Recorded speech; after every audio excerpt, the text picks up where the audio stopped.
Good evening. They told you the system was stable. They told you that the guardrails would hold. But in the last few days, the cracks aren't cracks anymore. They're fault lines.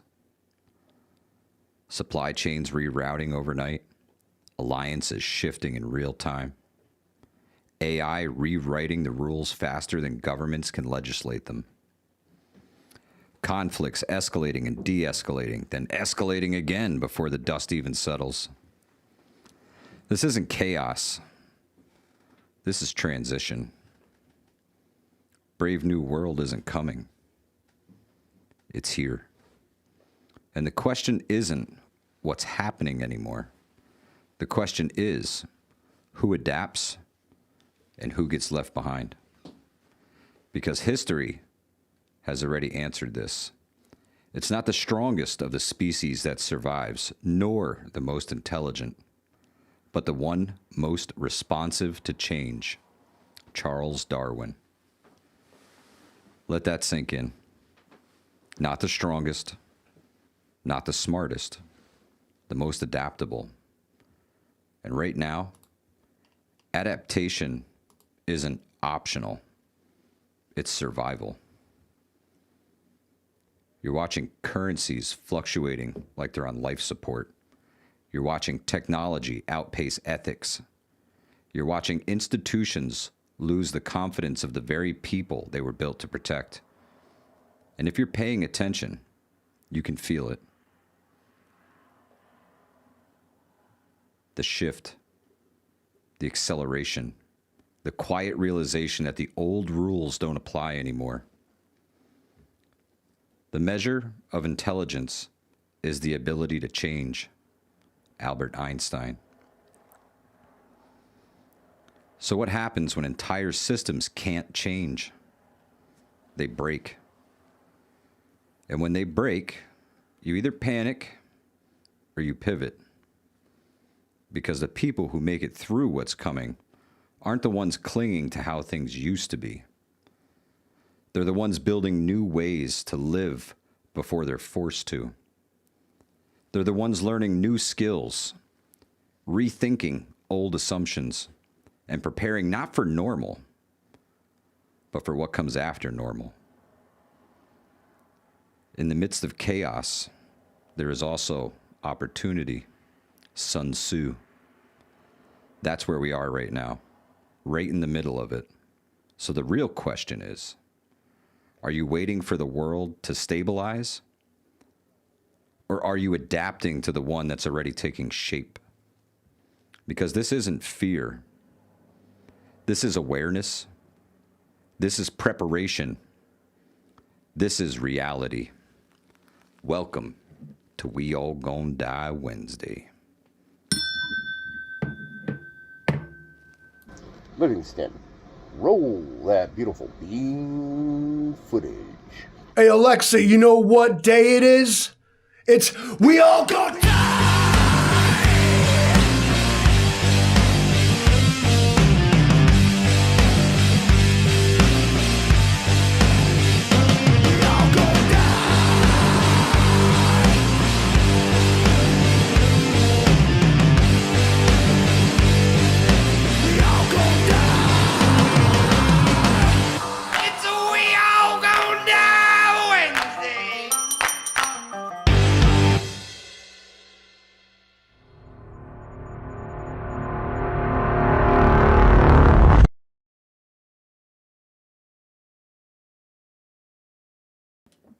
And just like that, we all gonna die Wednesday. CUCV Farmer, Yankee Watchdog, Brooklyn Girl, East Tennessee Preparedness, Teresa Buchanan, Miko Wolf, Frank Short, STP in the house, K. Paul, good to see you, Teriyaki, Yardbirds, Jason M. Schmidt, Gray Fawn, good to see you, Bad Blobber, good to see you, L Dog in the house, CJ, the Preparing Prepper, good to see you. Who else we got in here? Brooklyn Girl, Maggie, good to see you. Eric, N1RV, hello to the whole N1RV family. Lady of Light, good to see you.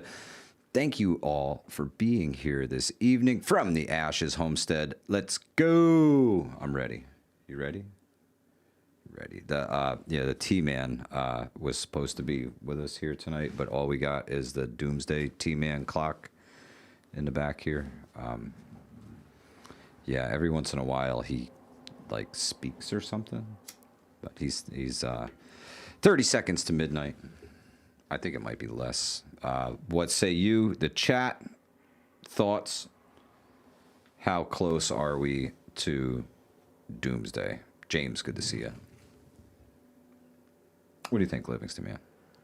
I don't think we're too far off. I think the idea is to bring us to the very edge of it, and hope that we can stop the car right at the brink.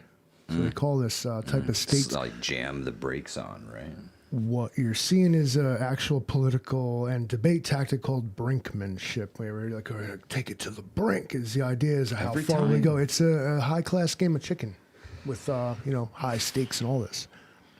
Yeah, I'd say the stakes are Brinks- high. brinkmanship. $4.25 a gallon here locally at the pump. Diesel $6.50. Shit's out of control. It's out of For who? control. Grit and Grace, good to see you. We We don't have those kind of problems on the manor. I mean, the lower class does, but I don't really worry about that. My car has gas. It's their problem. Maybe they should get like some more hours or something. Get a fifth job. Charlie Alpha Tango says it went up 60 cents by her today. Love and life. Good to see you, family. Have you tried getting a fifth job? Yeah, just work harder. $5.29 says Jason Schmidt. Oh my good lord. Can I smoke this in here? Mm-hmm. Oh, fantastic. Fire it up. And what is it? A fucking cigar? Yeah, Gross. little tiny one. See that? Ho, ho, ho, ho, ho.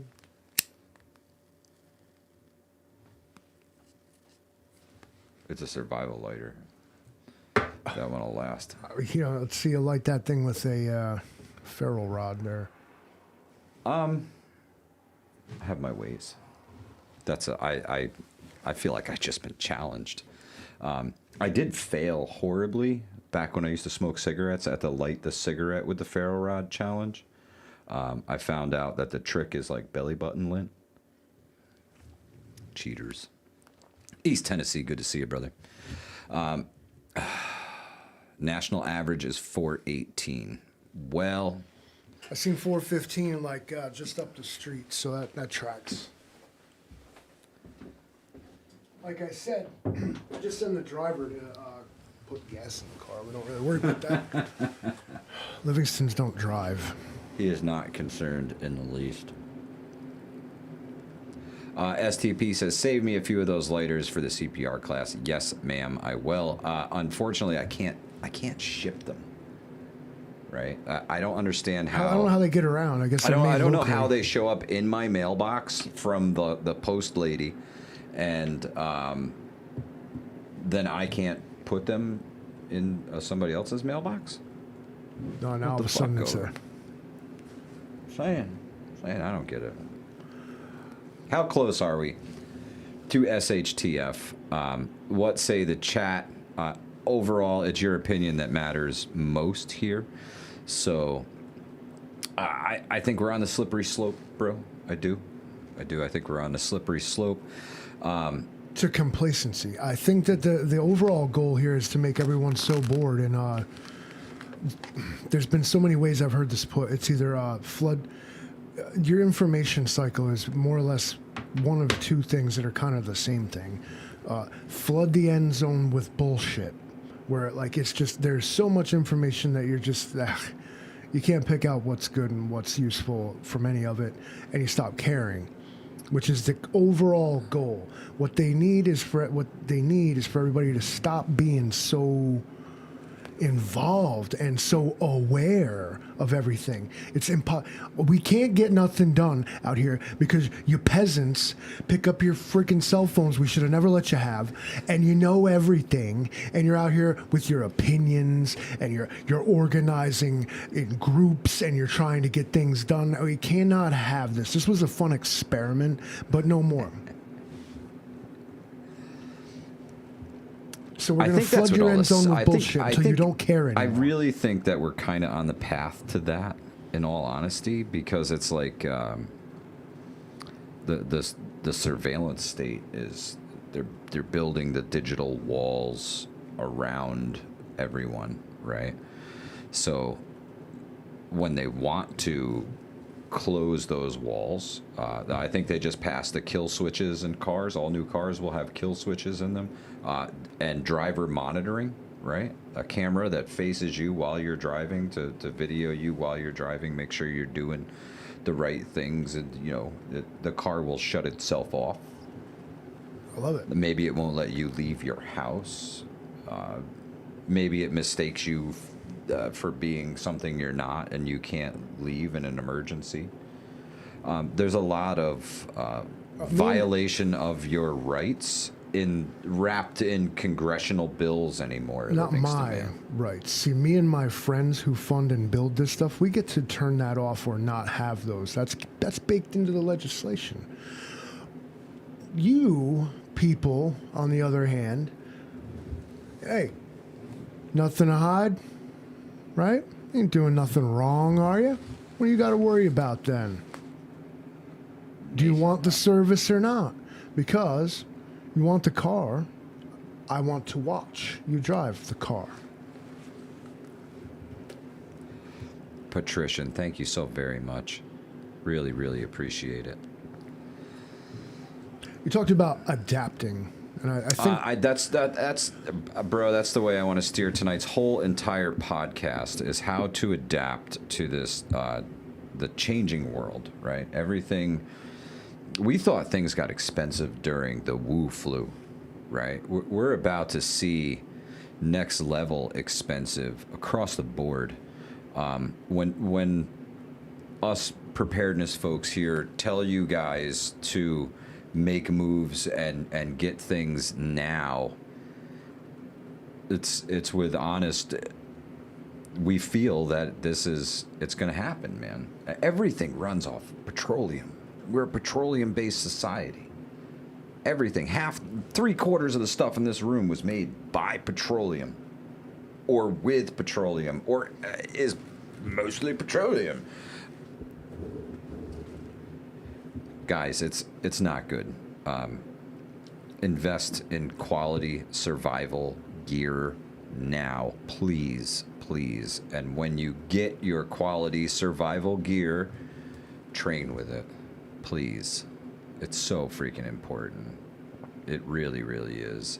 I've been putting this little thing through its paces, Livingston, man. Today is the first day this Meshtastic node has been hooked to Molly webbing, and it's just a bungee cord, and man, let me tell you, it's locked in there pretty freaking good, just weaving it through the Molly straps. So, and it's, the freaking thing's tough.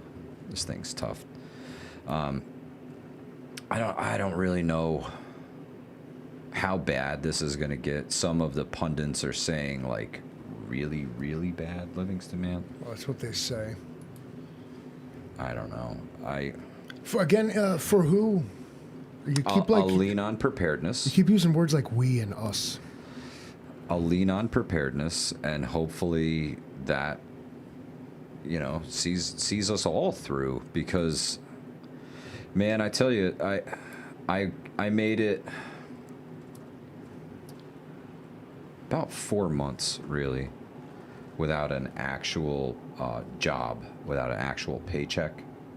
4 months off of not the SHTF preps, but prepping the household, right? Thinking ahead of time, going to the butcher and picking up a quarter cow, a half a cow, depending upon your freezer space, buying direct from different people. I've been going to the bakery, like directly to the bakery. Bread's pretty cheap when you go right to the bakery. If you can go right to the milk bottling company, you can probably get your milk and eggs and things like that cheaper too.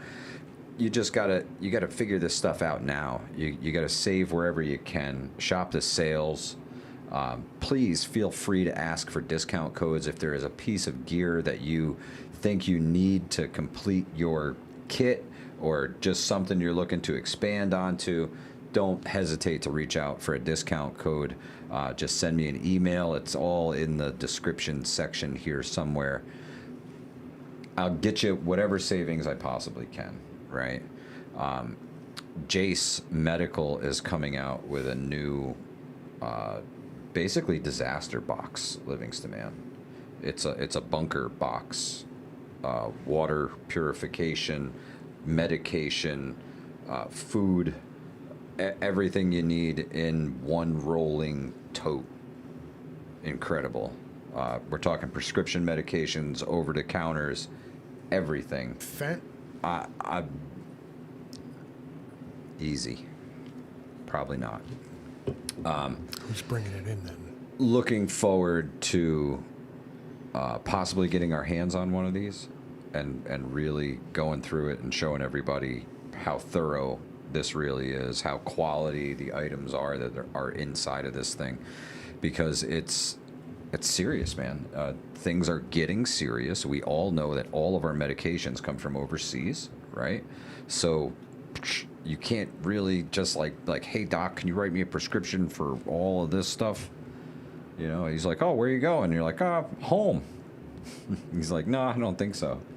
You know, if you're traveling abroad or something, he might think about it, but you're not. You're going home. So, you know, you can come back and get him anytime. And not everybody thinks like preppers do. We want to store some of that stuff ahead of time in case we need it. And we know how to prolong shelf lives because we've done our research and done our homework.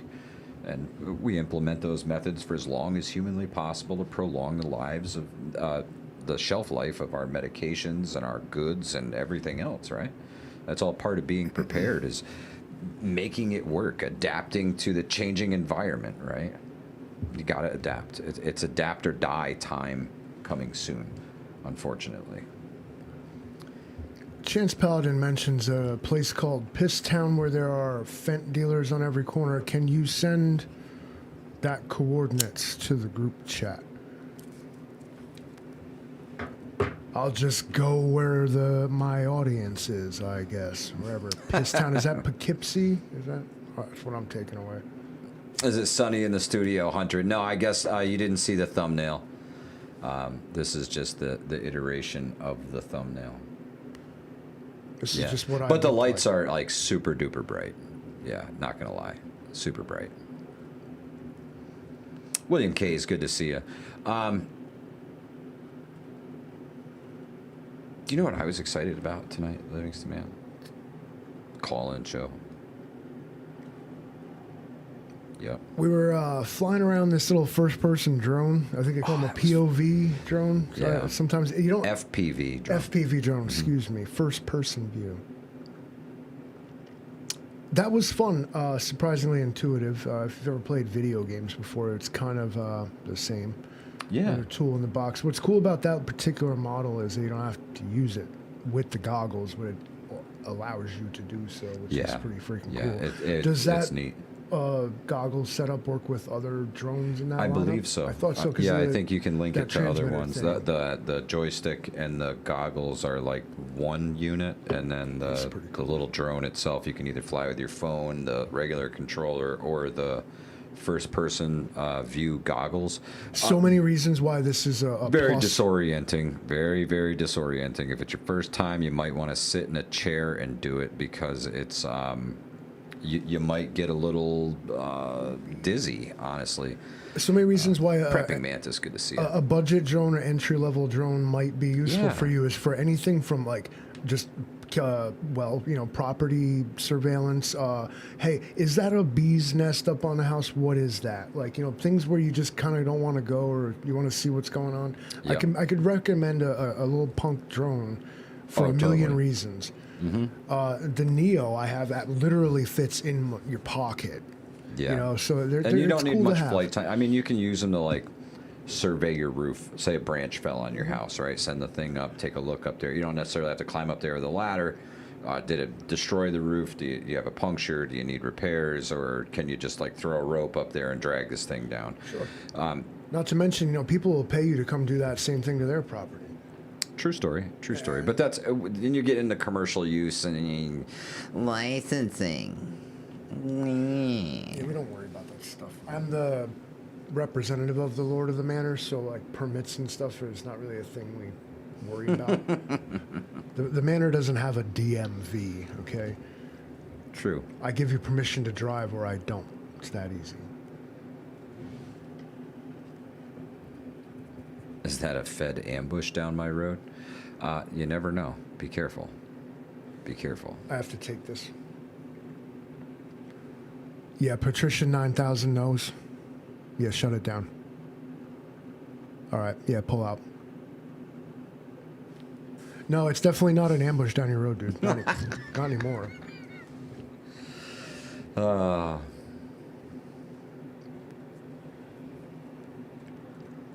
think having a garden this year and growing as much as you can is going to be beneficial come later this year, right? You don't, well, they say those who plant figs never harvest them, right? But I do believe that we will reap the harvest of this, and it will be important to the point where maybe come late summer, you're really thinking you got to protect those things at all cost, right?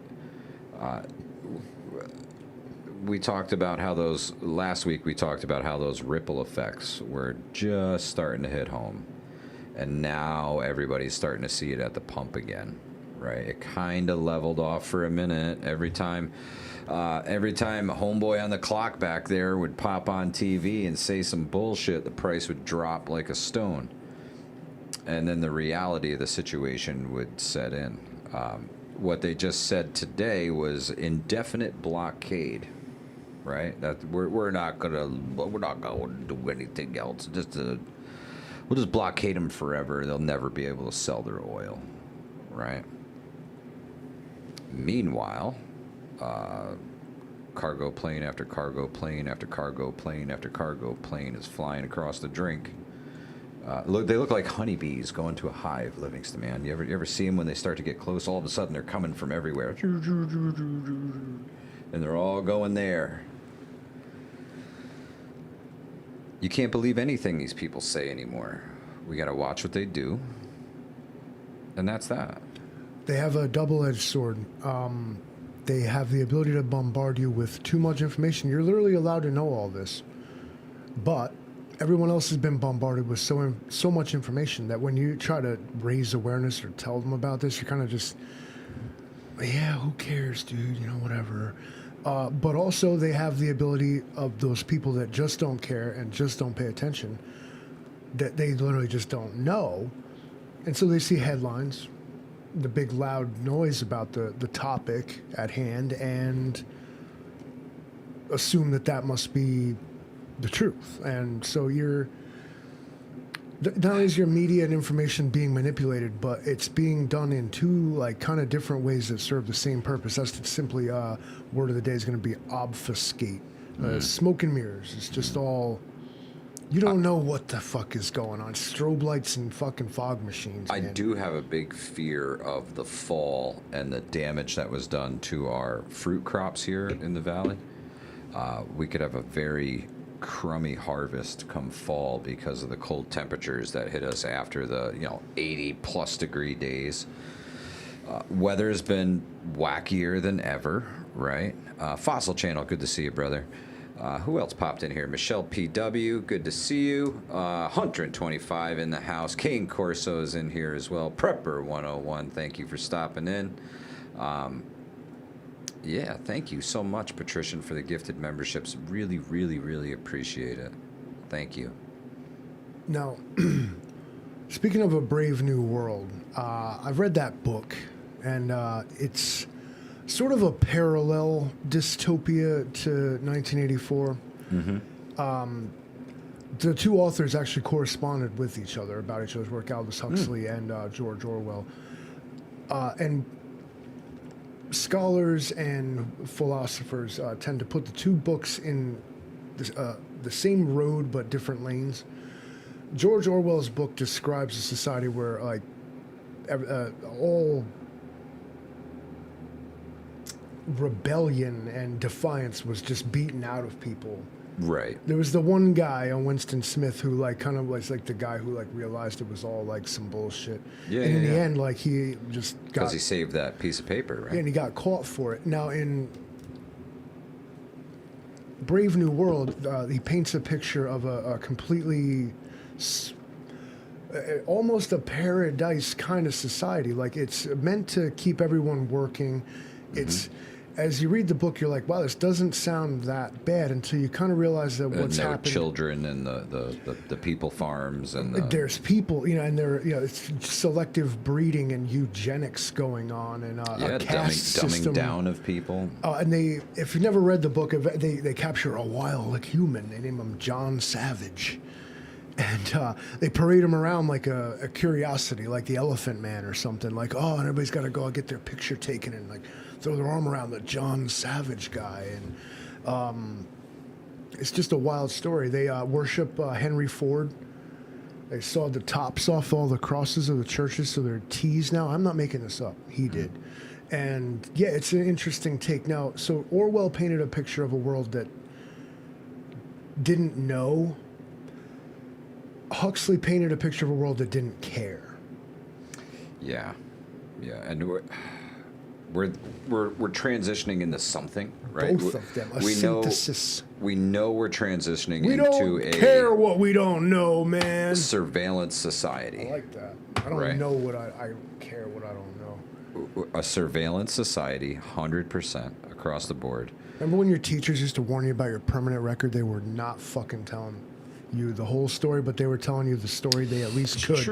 You thought it was going to be this binder of stuff that somebody wrote up about you. Well, guess what? They're fucking doing that, bro. And then you get to hold this guy in your hand and tell him all the parts that you would normally be hidden from him. Very important to know that everything is used against you all the time. Say that. That's your Second Amendment right. Yeah. Or is that your First Amendment? No, Everything you those say- are called Miranda rights. Well, yeah, your First Amendment right is you have the right to remain silent. No. And then the Second Amendment is anything you say can and will be used against you in a court of law. The Third Amendment is you have the right to an attorney. Isn't that the United States Constitution or no? No, sorry. No. Somebody should tell the people in charge that they got that wrong then. Yeah. Because I think they treat it Slightly. as such. You have a First Amendment right, but don't say mean things. P.S. There's a new Red Bull out. How do you say that first word there, Livingston Man? You're the Sudachi? Sudachi Lime Summer Edition. I don't speak Red Bull. I just say the lime one in the lime green can. Slamming. Sudachi limes. Yeah, not bad. Now, I can't tell if that's I feel like that's a Japanese word. It's a light summer flavor. Sudachi. It sounds very Japanese. I'll put it that Sudachi. way. It's a Japanese. Yeah, I should totally be on the taste testing board for these things. I feel ripped off that I'm not.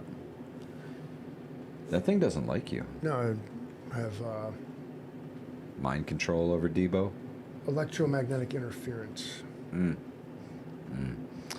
King Corso says, "Just wait till the giant awakens." Yeah, man, I am concerned, ladies and gentlemen. I am concerned. Meanwhile, Livingston Man, let's take it to the phone lines and see what the folks would like to discuss this evening. 1-866-HV Prep 1. Hudson Valley Hotline is now open for business.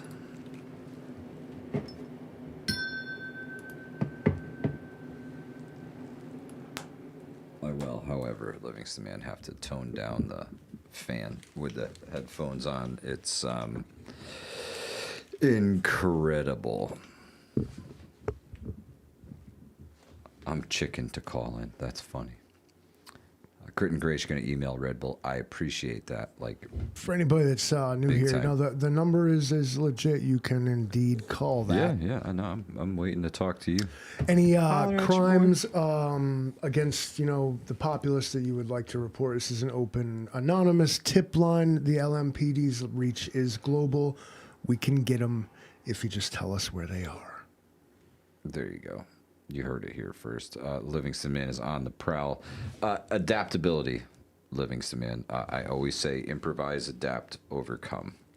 People come up with the best of plans, right? And rarely do they survive the first hurdle that you come across. Rarely. What? How many times? I got 6 words for you, Mike. Okay. Brute force and ignorance shall prevail. You got to be adaptable, right? Situations are going to change. People are going to screw you over, things like that. You're going to have, I have a friend who just lost a 30-gallon tote of preps to bugs. Should have ate Bummer. the bugs. Eat the bugs. He already probably lives in a shack. Eat the bugs. It happens, right? He didn't adapt. So what did he do? He threw out 30 pounds of food because it had some nutritious cockroaches in it. He didn't think this through. Prepper 101 said, I called the number. It redirected me to my local FEMA camp. Listen, the Livingston man trying to get everybody on the truck to Ohio lately. He's got business on mind on his money and his money on his mind. Me and Vision Preparedness got a good thing going. I mean, look what it gets you. Look what it does to you. Adaptability. I am the 1%. If you had to, right? Say something happened tomorrow, right? Now we can't go to work. We got to stay home in case something happens. There's no power anywhere. You ain't doing shit at work anyway, right? You ain't going in. Nothing works. Nothing going on. So you're home now. You got that time where you were supposed to be at work to work at home, right? I always said there would come a point where people would stop working for a living and have to start living for a living, right? The clock will eventually tick back far enough. How much are we getting paid to do that? $0.00. Then it's provide for yourself. Literally survival of the fittest with the flip of a switch and the power grid goes down, right? Could happen. Likelihood, middle of the road. We've seen it go down for... What was the longest power outage you've experienced, Livingston Man? In my 215 years on this manor, I would say it's actually not really that long. I think maybe the longest I've been without power was maybe 2 or 3 days. I know people who have been without power for like 2 weeks. Incoming call In from my your 800.com years, account. I have always lived Press rather 1 to close accept like main or 2 to roads. hang up Sorry, or send the Livingston call to Man, I didn't mean voicemail. I didn't hear nothing. Missed the caller. Caller, give her a holler again. Sorry about that. Please try your call again. All of our representatives are busy. Your call is important to us. Let's see. Chance says 8 or 9 days. 2 months, says CJ. That's serious. 7 days. Wow. I can't speak to it. Like I said, I've always tended to live near What the heck? main roads and population centers, What right is off of going main on? lines. Wow. Yeah. So you've lucked out. I know people that lived in like a little triangle by like a substation. And I mean, they were, I've like, gone- never without power. I've gone away to like hunt bears in the Adirondacks. Been up there for like 8 weeks, literally living in a camp. Or not 8 weeks, excuse me, 8 days. Okay. Living in a tent with no power. Before there was battery banks in this. You know what I Right, mean? right. Like, but I mean, that's different. But as far as That was self-inflicted. yeah, no as power. a grid failure, and then if the one blackout that we had, What the there, heck is going on? In 2003. yeah, the big East Coast blackout. Yeah, That's got to during be the summer, August 13th. Yeah, it's got to be the longest. 2003. I remember being alarmed by that because It was early in the morning. We happened to be in the car. I was driving to Red Hook, New York, and all the radio station just went, psst, and then all of the radio stations were doing that, and it was alarming. Nobody knew what was going on. Traffic pretty lights eerie. didn't work. Everything didn't work. It was wild. Like That was a they taste. blamed it on a squirrel. Yeah, I've heard multiple different reasons for that blackout. Everything from a transformer in Ohio to a squirrel in a meter pan somewhere in Ontario to Transgenders in Ohio. They drunk always do it, driver man. hit a pole in New Jersey. Maybe it was all of those things at the same time in the wrong places, right? Could have been a chain reaction of coincidences that led to the entire East Coast losing power. There was panic, especially people in because I mean this shut down not just the entire East Incoming call Coast from your 800. suffered off this, especially huge cities. Good evening. Thank you for calling the Hudson Valley Hotline. What's your name? Where are you calling from, caller? Mike from Minnesota. Mike from Minnesota. What's going on, brother? How are you? Power outages. Yes, sir. Not that I'm having one. Here's the deal. Here's a little hack. Get a Blue Bunny. That's a brand of ice cream. 1 gallon pail. Yep. Fill it up with water. Put it in your freezer, chest freezer. Let it freeze. Okay. Now put a quarter on top of it. Cover it up. You go out on vacation, a couple days, whatever. That quarter falls to the bottom. You figure out how long it takes for the ice to melt. It falls to the bottom and freezes again. Then you got some issues. Another thing you can do also, when you mentioned a quarter of beef, I used to do this. You take a couple 5-gallon pails, fill them with water, cover them, put them in the bottom of the freezer. Okay. Then you put everything on top of it. As you're working down your freezer, can you hear me? Yes, sir. Okay. As you work the freezer down, you put gallon jugs of water in there. It takes up space. Plus, if there's a power outage, now you got a shitload of ice in there to help keep your food cold.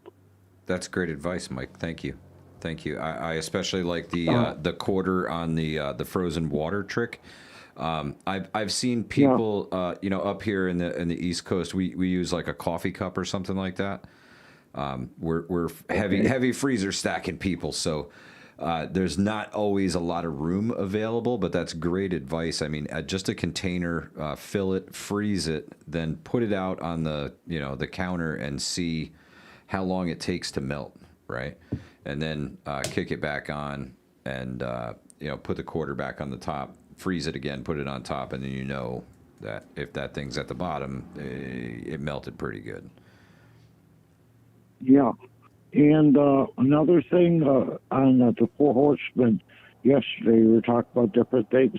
I want to get a little into has to do with the oil crisis and that. Fertilizer.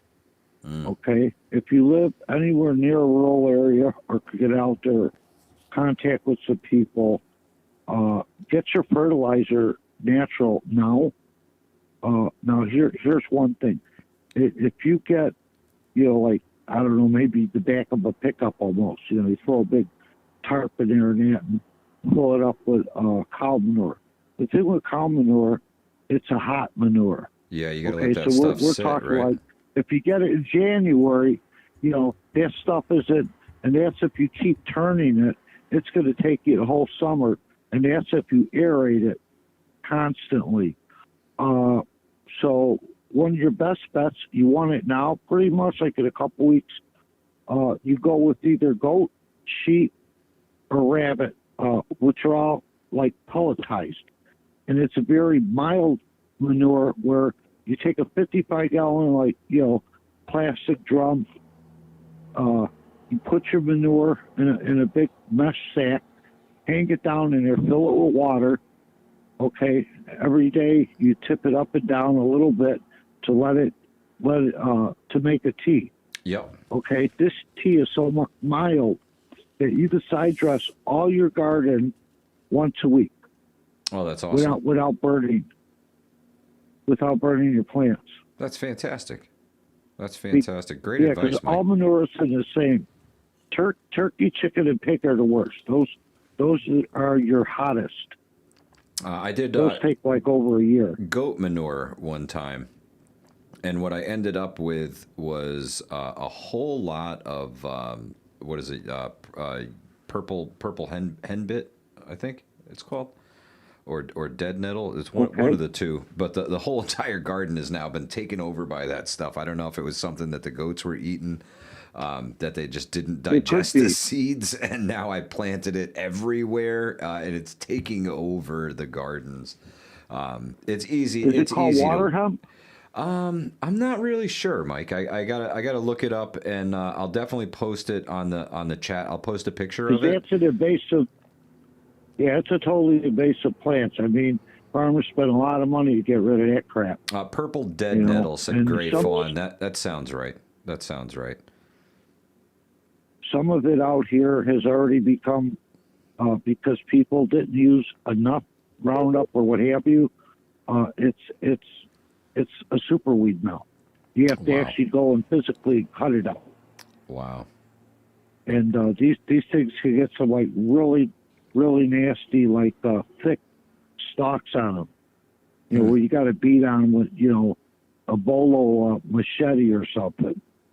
Wow. I mean, I seen my nephew and brother-in-law do it, so I know. Yeah, there's a few invasive species taking hold here in the Northeast. Yeah. We've got what the heck is the one? The Japanese knotweed.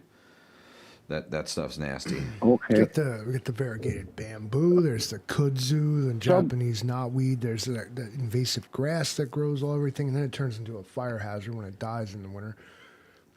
Yeah, there's a few of them taking These over here. stink bugs But act like they're not But here. bamboo is that's something you can absolutely use to your advantage. Oh, totally. You look, If you needed look to at the hold Asians. together like How the loose ground Asians stuff, use sure. bamboo, it's off the charts. Yeah, they've You got know, a million I mean, uses for it. You can make, you make a pipe with it. You make coffee mug with it. You can make plumbing out of it.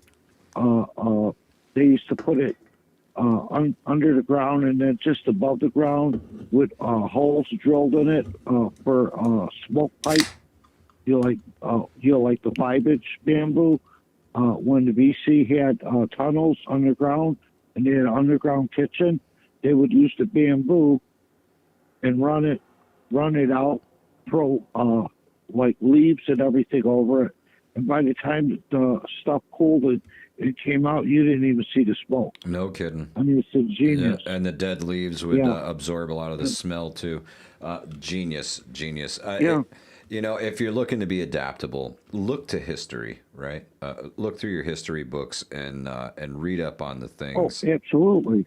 For everybody in the chat right now, you're gonna go like make a salad out of the shit that comes out the lawnmower bagger. Why don't you go ahead and do that and get back to Eric us? N1RV says purple dead nettles, and they are edible. So Go cool. make yourself a plate Yeah, and that's come one on thing. back to us and tell us how it was. I want a review of the lawn salad, y'all. There's a lot of invasive species that actually they're edible and have medicinal purposes. For instance, like a stinging nettle. I mean, stinging nettle is like, that's medicine. Oh yeah. That's something you keep a patch of it, you take care of it. Yeah, there's a lot of for colds and different things of that nature. Like milkweed. I've never sprayed my property, okay, and so like I have milkweed all over the place. I don't touch it because it draws the monarch butterflies. Yeah. Yeah. Let it So grow. Let it that's grow. their food. Grasslands are important. Yeah. Mike from Minnesota, thank you so much, brother. It was absolutely great to hear from you tonight. All right, I'll let you go and take care, you guys. Absolutely. You too, Mike. Great to hear from you, my friend. Okay, bye. Take care. Mike from Minnesota, everybody. Good advice, man. I think there's a lot of medicine growing in people's lawns. 1 for 6. Do I have you? Incoming I call need you from to your go find Mike from Minnesota's property and spray it. Good evening. Thank you for calling the Hudson Valley Hotline. What's your name? Where are you calling from, caller? This is the Prepping Mantis calling from Connecticut. The Prepping Mantis from Connecticut. What's good, brother? How are you? I'm excellent. How are you guys? Fantastic, man. Absolutely fantastic. Good to hear from you. Yeah, you too, man. How's everything? Good, good. We're super busy, but can't complain. Excellent. What are we talking about right now? Lawn salad. So what you do is you mow the lawn, and then you take all this shit that's in the bagger and you put it on a plate with some like Caesar dressing, and like you act like you enjoy it. Sounds delicious. Yeah, everybody totally. everybody in the chat apparently does this constantly. Lawn salads. I was actually starting to talk about how many, just how many medicinal plants grow as weeds in most people's yards, right? The more I see and the more I learn about these plants that I'm like, oh man, that, they're like, oh, this is this and this does this. And I'm like, holy shit, that's like all over my front yard. And I could, make medicine out of half the stuff that grows outside. Like the one thing I can't do anything with is the grass, right?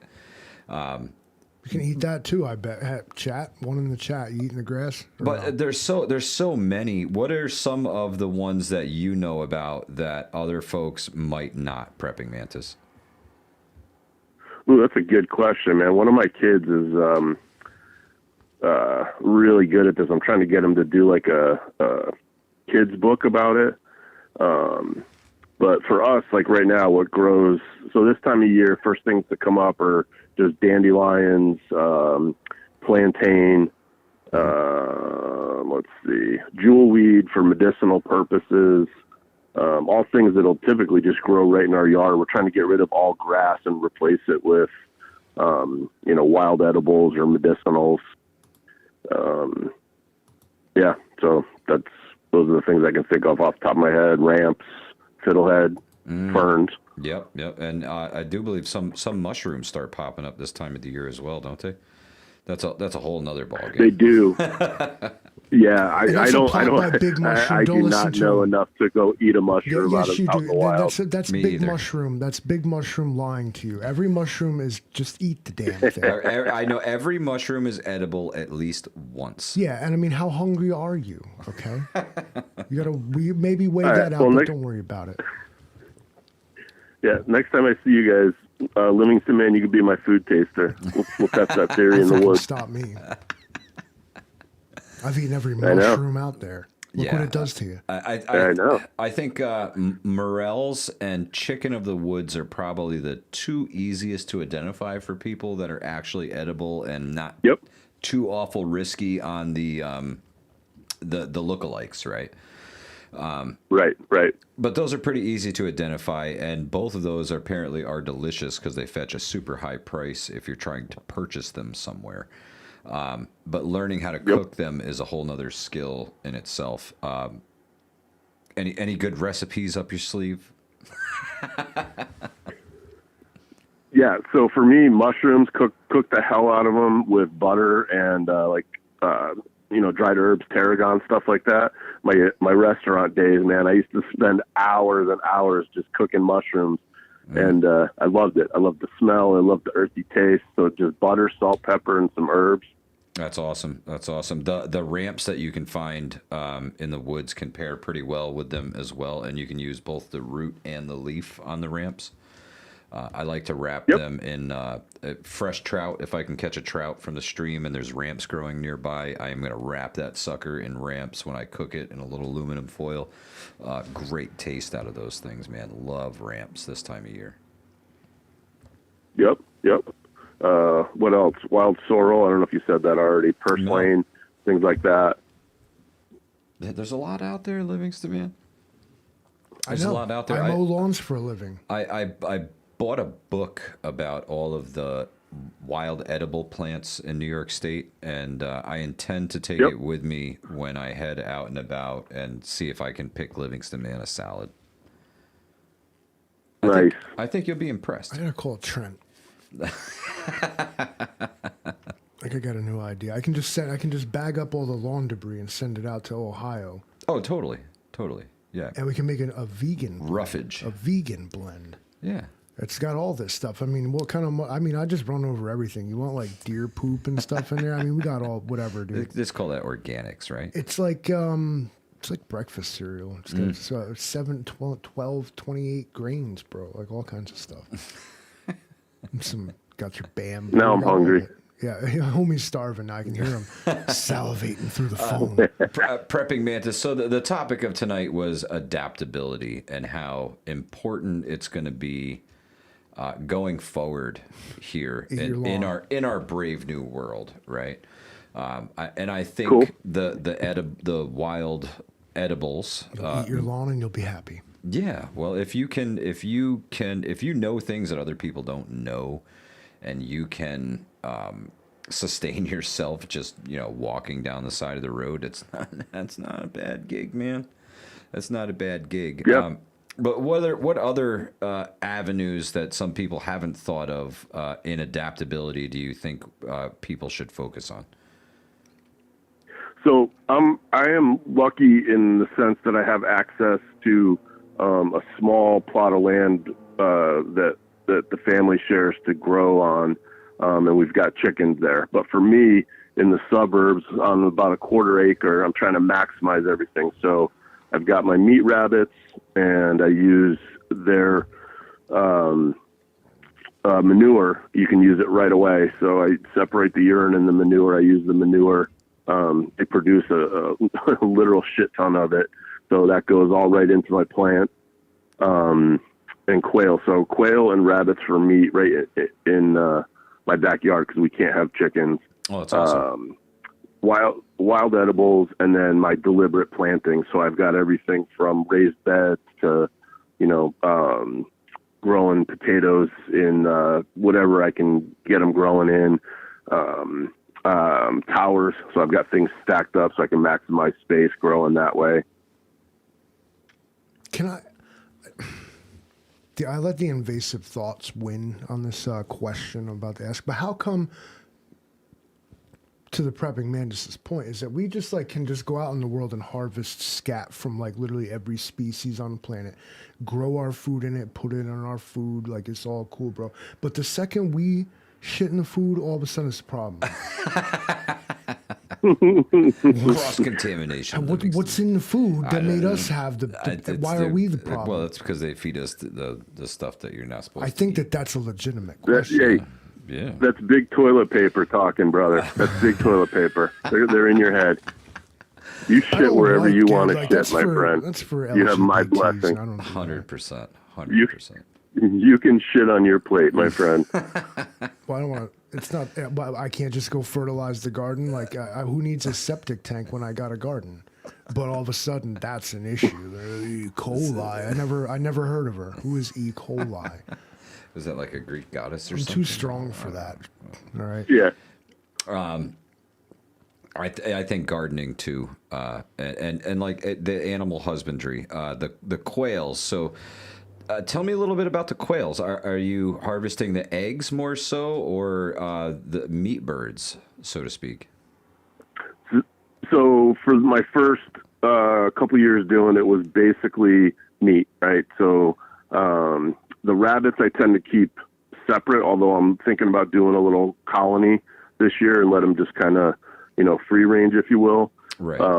The quail live communally, and I have had a local guy that I've been buying the live quail from, but I am now this season going to start trying to hatch the eggs.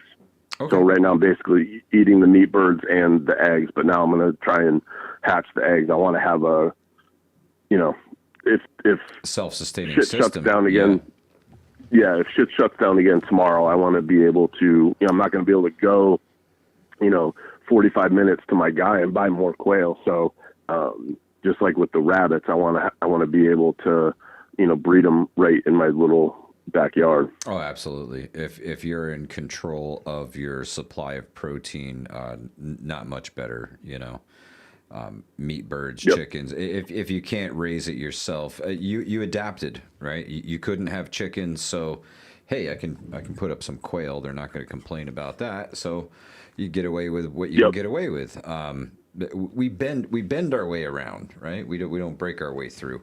But great, man. That's fantastic. And I kind of lean more heavily on angling and fishing for SHTF. That's always been my just the thing in the back of my head, right? Like everybody's going to run to the woods with guns. Like I want to run to the water with a rod and reel.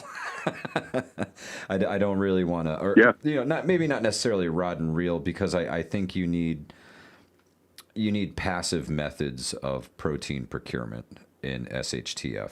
And, and I've set up a couple kits for that with like snares and things like that.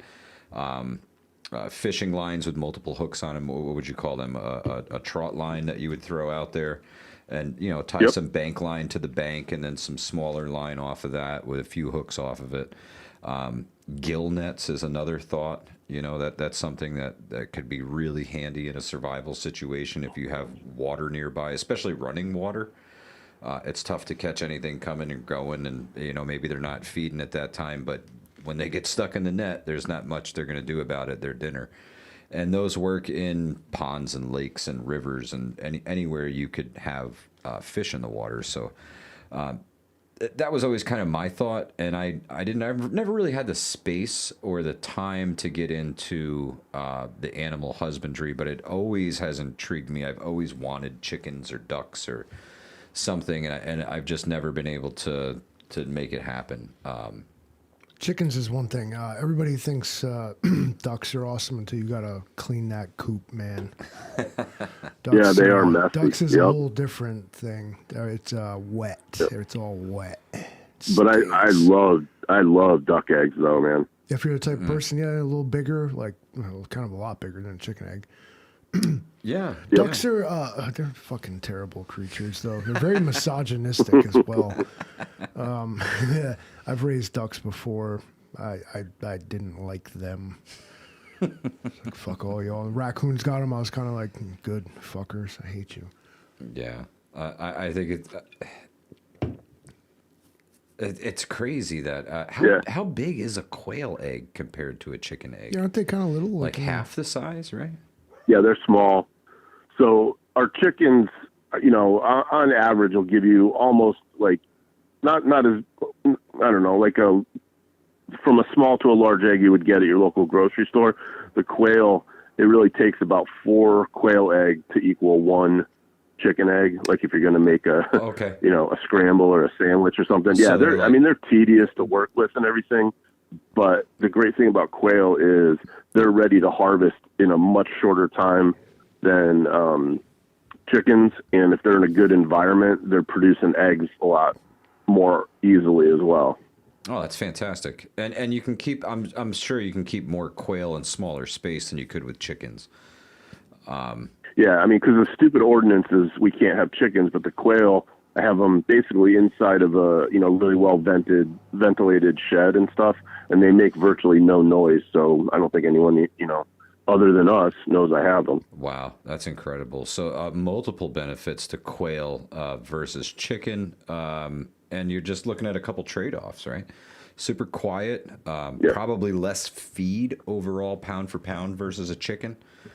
Meat and eggs, just like a chicken. It sounds like a win-win. Yep. It sounds like a good fun time, though. Oh, totally. Absolutely. Raising animals for me was always I end up like caring about them and stuff like that. I've raised on the manor animals for my own, not consumption, but just enjoyment. The people who were paying me to take care of them for them were the ones who ate the eggs and did whatever, But it's also just a fun pastime, and just if you do indeed plan to eat them or harvest them, you're gonna want to draw a line on how attached to them you get. Everybody says they love the duck eggs. I heard a beep. Yeah, there was somebody attempted to call in but hung up like immediately. I'm gonna have to. I don't want to cut this short here, but.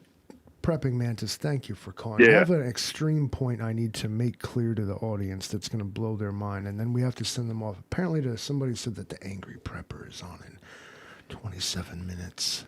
It's true. It's true. And I do believe and I say 2 good IC for is him. live later this evening as well. Ooh, they're competing for the top primetime Yeah. spot. Yeah. Who will win? I jump back and forth. It went to dome. Oh, the Mantis hung up. Mantis, thank you so much for calling. Thanks for calling, brother. dude. Yeah, you did not have to hang up, but thank you so much for calling. Really appreciate your insight and how adaptable the Mantis is. Right, that's so important.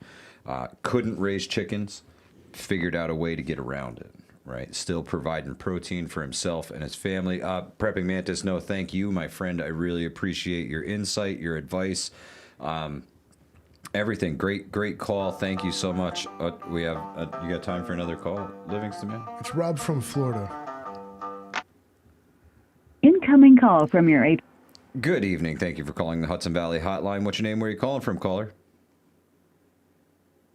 Rob from Florida. Livingston man strikes again. Rob from Florida, Fine. Good evening. How are you, my friend? Good to hear from you. I'll let him drop the truth. He knows it too.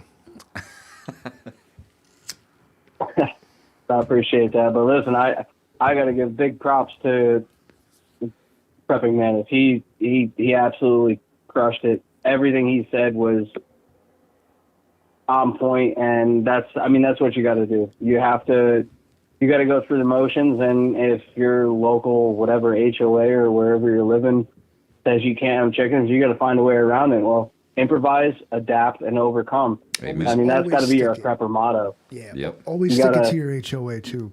Find a way loophole. to make your survival happen. 100%. 100%. We always say we don't fucking die. We don't break the number one rule of survival, right? Whatever you have to do to stay above dirt for as long as humanly possible, because you're an asset to your family and your group, and they're counting on you to be there tomorrow. So that's the important part, is that you're there tomorrow. But the rebel in me wants to be like, yo, fuck OSHA. Like, I'll die at work, bro. What's up? They won't stop me. Well, that's exactly what they want. They want everybody to expire while employed, right? Because it's very expensive to take care of the old folks. We've come to find They'd be at out. my funeral talking about he died doing what he hated. He was totally pissed off. But Rob from Florida, tonight we're talking about adaptability. What do you got, my friend? What do you think about adaptability and preparedness? Well, I mean, I think an old prepper that is a good friend of mine, and I know you guys know him well, and we'll just leave him as known as the outlaw. He always told me that 1 is none, 2 is 1, and you use that in your preparedness, but you also use it in every other aspect of your life. So you have 1 gallon of gas, you have 0 gallons of gas. If you're on a quarter of a tank of gas, you're empty. That kind of thing. Just take that mentality into everything that you do, and you'll be better prepared for whatever it is that you encounter throughout your day or life or whatever it may be. Adaptability, I mean, it's situational. And I think that a lot of people struggle from lack of situational awareness nowadays because they're so clung to their device, and it's not everybody, but it's most people nowadays where you have a lack of situational awareness because you're involved in a screen in some form or the other, whether it be in your vehicles. They've put screens in vehicles now. I don't know if you know this. Yep. I'm joking. But it's they try to get you to be like comfortable with a screen in every avenue and every aspect of your life, so that way that it just becomes normal, and it is anything but normal. It's not normal. It's not the way that we're supposed to be living. Like Prepping Mantis said, I got to give the dude credit again, because on a quarter of an acre of land, for him to be able to turn out rabbits and quail, that's phenomenal. And still have a garden on top of that too, and use the small area that he has, and maximize his overall gain from that. That's commendable. Oh, yeah, And big I time. definitely appreciate hearing his words tonight. He was on point on every aspect, One thing I'm especially, sure the of mushrooms. Like, is everything he's doing is a lot of hard work, right? A full-time job that you're trying to absolutely. pull off part-time while you're still doing everything else. How much better do you think your garden could be if you could tend to it full-time, right? If it was constantly under your watchful eye, those bugs never really would have got infested, right? You could have threw some diatomaceous earth on them and got them before they got to all your fruit or your vegetables or whatever. That's what I mean about stopping working for a living and starting living for a living. You're out there in the stuff every day, making sure that you are providing for yourself so that you can see tomorrow and your family can see tomorrow. You have to be extremely adaptable. Some people will adapt by begging for things. Some people will adapt by getting in the bread line. Some people will adapt by getting in the boxcar. Some people will adapt by doing it them damn selves and providing for themselves and their families. Adapt however you adapt, right? What do you think, Rob? Is there different levels to people's adaptability and what they're willing to do to preserve themselves? Absolutely. I think that, it's all about your mentality and what you're willing to take on, and also your ability. Your understanding of how to actually go about, like, say, like growing, a crop, whatever the crop may be. The limitations are only, it's based on your own understanding of what it is that you're trying to grow.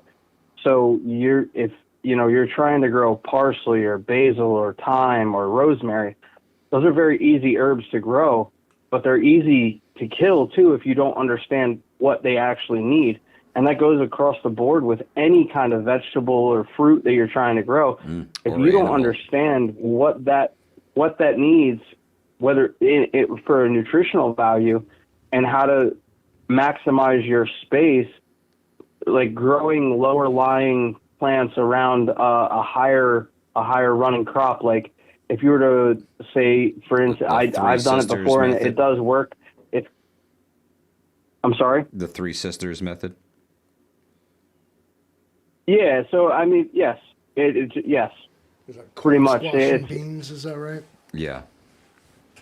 They all work together. Yeah, the beans, you cotton, use corn, stalk, and all this shit. you have the squash as a ground cover. You use the corn, and then you plant the beans at the base of the corn, and the corn grows up the beans grow up the corn. Yep. It's something that same kind of idea, and I've done it in the past. Obviously, it's hard to grow corn in small portions because corn really needs like rows. It needs a lot of area because you need to have at least like 3 to 6 rows of corn, and they have to be planted in the proper direction for both wind and sunlight.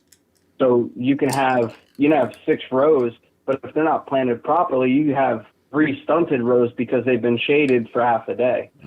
So it's important to also understand exactly where you're planting and what you're planting in that area and what that sun and or shade cover in that area is. So, I would say adaptability and planning, plan for your survival. Don't just adapt to the circumstances that continuously change, but plan for it. Plan for the next change that's going to come and plan accordingly and make sure that you're one step ahead of yourself and everything that you do. And it goes back to the same thing. 1 is none, 2 is 1. If you know you're going to need 1 roll of toilet paper going into the bathroom, bring 2 just in case. That kind of thing. And obviously, I don't know what's happened to you that you need to bring 2 rolls of toilet paper to the bathroom with you, but I'm sending thoughts, prayers, I don't know. I'm putting money on that GoFundMe, whatever's going on there. Safety first. Safety first. And not just yours, everyone else's. I mean, perhaps. But I will say, again, to the callers in before me, Mike from Minnesota, to his point, when it comes to fertilizer, he made a lot of good points. One thing I will say, like, you know, if you find yourself in a situation where you can't get fertilizer or something like that, get into a relationship beforehand, before it gets to that point. Get into a relationship with your local cow farmer or horse farmer if you have the time. But, you know, chicken cleanings are probably some of the best, and that I've used anyway. I mean, even all the way down to the eggshells, and or the old eggs or rotten eggs, the eggs that don't pass the test. When you know, because I used to raise chickens, and I would do a water test on my eggs to make sure that, you know, that they were good eggs, because you get a bag, you could get a bad egg and not know it until the next day. Totally. And if you don't do the test, and not every test works, and I'm not saying that, you know, the water test is tried and true, yeah. but, you know, it definitely rules out some of the candidates that could potentially give you some problems, you know. Absolutely. The other thing I would say, when it comes to fertilizer in that respect, would be, are you composting your food, your green food, or like your vegetables and stuff like that? Are you doing it properly? Like I think Mike from Minnesota said, you know, making sure that you're turning it when you're supposed to, making sure it's composting properly enough to actually make sure that it's deteriorated enough to where it brings benefit. Are you adding enough leaf clippings or whatever and mulch to it in order to deteriorate any kind of too strong of whatever nutrients are in it? Because some chemicals, or sorry, not chemicals, some plants will actually die out and will be over the amount of nutrients that they need, and they won't flourish. They'll flourish. You'll have huge, big, beautiful leaves, but no fruit. You're not going to have any fruit. Yeah. Yeah. So I've actually done that. You have to I did understand that to my that tomatillo ratio. plant. And what happens too is, if you don't go out and turn your compost, you just have like a bin. You built your cute little thing out of pallets, and you have this in the back corner. You throw your lawn debris and your kitchen clippings and whatnot in it. If you don't go out and turn it and take care of it, what you're going to end up with is a stratified layers of different right. stuff you've thrown in there. And yeah, and then you're gonna have like, there's gonna be fungus growing in it. There's gonna be like bugs, and it's gonna be like just, you have to keep a certain temperature going. You almost want your compost to like simmer. Totally. No, you know yeah, what I mean? yeah. You gotta let it rest. You gotta turn it over. You gotta do the things, man. I mean, one of the sayings I have is, "Don't think you know you know." Find this stuff out. Ask different opinions. You know, if you've heard it from one place that this is the way it's done, make sure that's right. You know, go dig deep and make sure you're not going to ruin the thing you're betting your life on, your existence I like this DB Cooper, Phil. That's what I'm talking about. Like I'm out here, we dumping diesel exhaust fluid and human feces in the garden, and I saw that. brute force and ignorance You gotta will do what you prevail. gotta do. You gotta do what you gotta do, man. And if my feces has heavy metals and radioactive shit in it, it means I already survived eating that, so I'll survive it again. Thank you. Yep. Eric, yes, totally. I would love totally. to do that as a control. Don't let people talk you out of trying something just because you don't know. Just don't. You want to try that stuff now, right? You don't want to be trying crazy things when you're betting your life on it. You want to go with the tried and true, steadfast methods that are proven over time. That's what I personally. That's what I would want to go with, right? If shit hit the fan, I'm not going to be risking the few seeds that I have on some method that somebody told me on the internet. Shit hits the garden is what this entire conversation is about. SHTG. Yeah. This is the shit hits the garden edition. Yeah, kind of. Yeah, we've been on it for about 45 minutes, just straight talking manure, like down and dirty and the shit. All about that shit. So I'll say, I've watched a decent amount of this show, and I hate alluding to shows because most of the time they're like largely cinematic, but this one I would say that it's more real and kind of gives you a better understanding of people's concept of how prepared they think they are going into a situation, be it survival or whatever.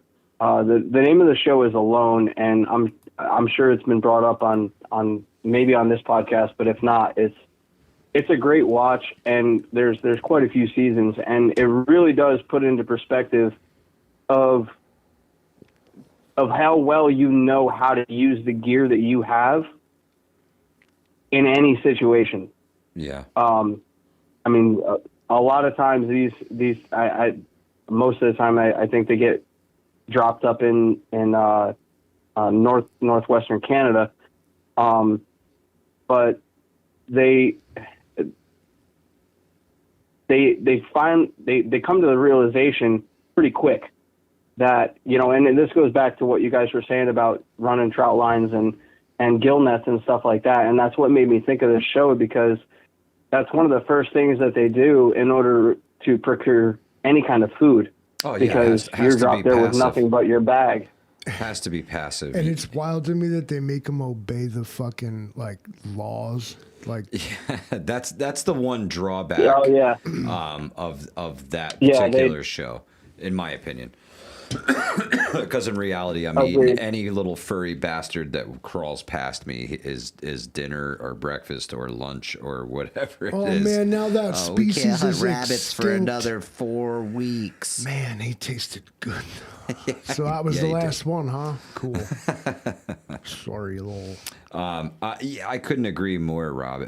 The shows like that can really teach you about shelter building, survival, how important certain things are in certain situations, right? Most of these shows have been filmed north of the Arctic Circle in heavy bear populations, wolves, you name it. You name the hazard, it's there. Moose, I mean, everything. Everything out there could kill you. Wolverines, wolves, the whole 9 yards. Great show, and just watch how people use the gear they have. And they only get so many items, so they're super limited in their amount of tools they're allowed to bring with them. Very cool show, and you can learn a lot from those guys on there. Those are survivalists, actual, every single one of them, even the people who tap out early. The one dude shot himself with his own bow and arrow or whatever he did. Like, yo, like that's that dumb stuff that it's actually gonna wreck your day, man. Oh yeah, yeah. I think he fell on his arrow is what actually happened. Yeah, I'm like, oh, Yeah, bro. that's that. Yeah, you're tapping out. You know, if you don't know what Lucky you're him doing. that he had that ability to hit the GPS transponder and get tapped out. Correct. Because otherwise, you're dying of a horrible Exactly. infection out there. That's your fate. Yeah, a great Exactly, show. and that. Go ahead. Sorry. No, I was just saying it was a great show. Definitely check it out. Yeah, no, and to Lou's point, you know, you take the goods and the bads too. You see it their situation and what they went through, and you say, all right, well, what can I take from that, and how can I change what they did and maybe do it better. But at the end of the day, you can talk about it, you can prepare for it, but until you're in that situation, you have no idea how you're going to react. Because, you know, if you get, you know, a 600-pound grizzly bear that's, you know, 200 yards away from you, 200 yards is nothing for a grizzly. No. That's A not couple of hops. Far too close. That's far too close.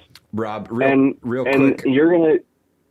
I'm sorry to interrupt you, but Dunkley just reminded me. He said, speaking of hurting yourself, sign up for the Hudson Valley Prepping and Survival Medical Course at Strategic ETC headquarters, June 6th.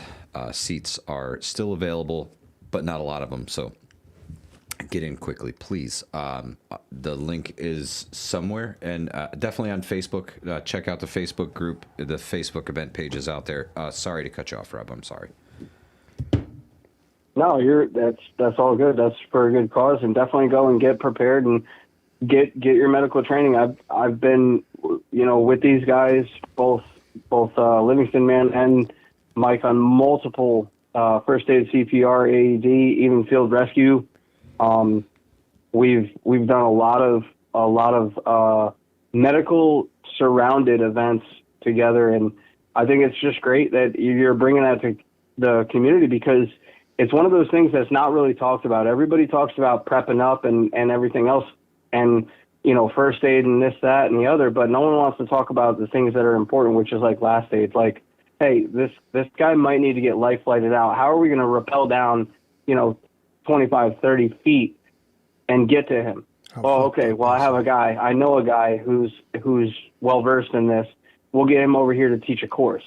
You know, this is the kind of people that you surround yourself with. And I love the fact that you guys bring that to the community, because it really is something that's important, especially, you know, in upstate New York, where you could be just walking down a trail and not realize that trail had gotten washed out, and that trail has been there. You've been walking that trail for 15 years, and you didn't realize that trail, that particular area, got washed out from the last rainstorm, and you go to take the same step that you took for 15 years, and now you're 30 feet down in a gully with a broken leg, and you have no way to get out. Yep. And you just hope that the people that are coming to save you have the understanding and the knowledge that they need to do that, and it might even be a passerby. We do our best to make our community as prepared as possible. I want everybody to get quality medical training and be able to help themselves and their family, their loved ones, their community. That's the goal here. You can build a redundancy in this way too. When everybody that's why it's Hudson knows, Valley prepping and survival, and not Mike's prepping and survival, because I want the whole Hudson Valley to be prepared for whatever comes its way. Because I don't want anybody to have to knock on my door and say, "Hey, I need a." Nah, I've been talking to you for years. You should have all this stuff already. I'm gonna take our last 5 minutes here. I want to drop a actual truth on all of you that I think maybe you don't realize exists. But, Rob from Florida, do you have any parting words for us all? So, not to get too preachy or anything like that, but this thought's been kind of, it was going back to what you guys were talking about how, like, the surveilled state, and, you know, you're just going to do what they're going to say, and they're going to give you what they think you need. You're going to be happy with whatever they give you, kind of a thing. And it's a quote from a movie that I watched a couple of years ago, and this will be my final words on this is: sometimes the devil allows people to live a life free of trouble because he doesn't want them turning to God. Their sin is like a jail cell, except it's all nice and cozy and comfy with all the amenities. And there doesn't seem to be any need to leave. The door is always wide open till one day time runs out, the cell door slams shut, and suddenly it's too late. It's kind of where we're at with everything that's going on in the world. We've been fed all this garbage for the last however many years. They're giving us all these things. We're paying for everything that we have in that, we'll say, in that cell. We've paid for it.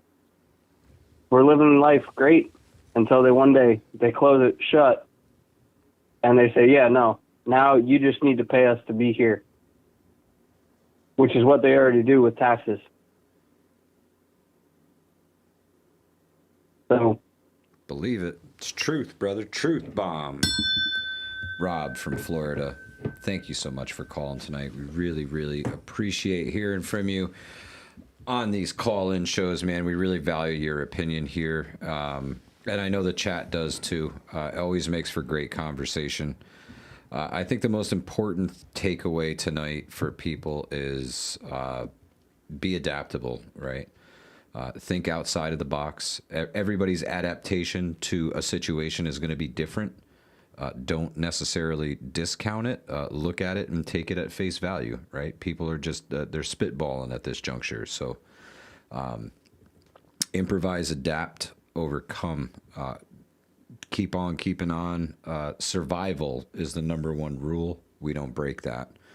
So stay safe, stay smart, stay aware, and thank you all for being here and investing your most valuable resource with us tonight, your time. Livingston man, could you roll that beautiful bean footage? No. I want the fucking 5 minutes I asked for 29 minutes ago. Oh, my three bad. times. I'm sorry. The truth is, what you need to do is read the room. And when they actively plot against you and spend your 29 minutes not giving you the 5 you asked for, you shut the fuck up and you roll the fucking beautiful bean footage. Hey, Alexa, you know what day it is? It's We All Gonna Die!